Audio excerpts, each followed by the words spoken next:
अऊज़ु बिल्लाहि मिनश्शैतानिर्रजीम बिस्मिल्लाहिर्रहमानिर्रहीम।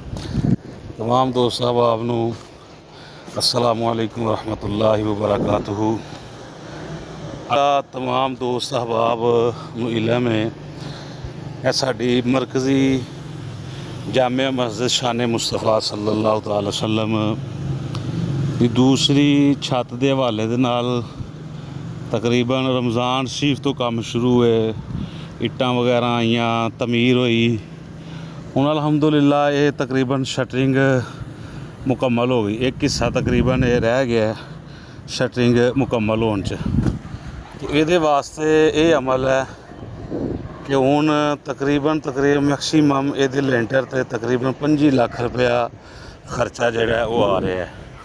तो मैं दोस्त अहबाब की खिदमत के अंदर गुजारिश कराँगा ये रफाई काम ने अल्लाह रसूल मदद फरमान तो माशाअल्लाह काम जोड़े ने पाया तकमील तक पहुँचते हैं। ये तकरीबन साडा एक कनाल का अहाता बन जाता तकरीबन सारा पिलर शिलर है दखिण दरम्यान च डाउन पिलर ने। इस लिहाज के नाल मेरी दोस्त अहबाब साथियों के नाल ये गुजारिश है कि मेहरबानी फरमा के भरपूर तावन फरमाओ ताकि जल्द अज जल्द इस छत नूं मुकम्मल किया जाए। बारिशों का ही मौसम है, शटरिंग फिर ख़राब ना होएगी। इस लिहाज के नाल तो मैं सारे साथियों की खिदमत इधर थोड़ा जिहा हिस्सा रह गया बनने वाला, बाकी तकरीबन शटरिंग जी साड़ी क्लीयर है।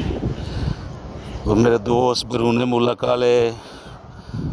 वाले साथी जिन्होंने अल्लाह ने सताअत तौफीक बख्शी है वो ज़रूर वध चढ़ के इस मामला के अंदर हिस्सा लैन। अल्लाह तुहानूं दुआं जाना दियां बलाइयां ता फरमाए। 100 रुपया भी अगर फी बंदा मेरे दोस्त अहबाब जमा करान तकरीबन 5 लाख रुपया बन जाता है। 100 रुपया भी अगर मेरे साथी जमा करवान तो ये आजमाइश की घड़ी है अल्लाह की तरफों। अल्लाह की बारगाह दुआ दे भी असीं तलबगार हाँ कि अल्लाह पाक आजमाइश ना पाए। अल्लाह अपने जनाब च मेहरबानी फरमाए जल्दी हो सके ये छत जी साड़ी मुकम्मल होए। अल्हम्दुलिल्लाह रमज़ान शरीफ तो लैके तो हुण तक असी मस्जिद के हवाले दे नाल तकरीबन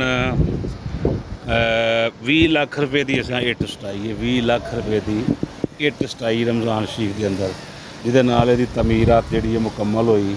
बाकी ये दीवारां इट सीमट बजरी का एहतमाम जोड़ा किया गया ये तकरीबन साढ़ा 7-8 लाख रुपया खर्चा जोड़ा है यदियाँ दीवारां ते अगे पिछे मजदूरियां ते हूँ तक आ चुके हैं।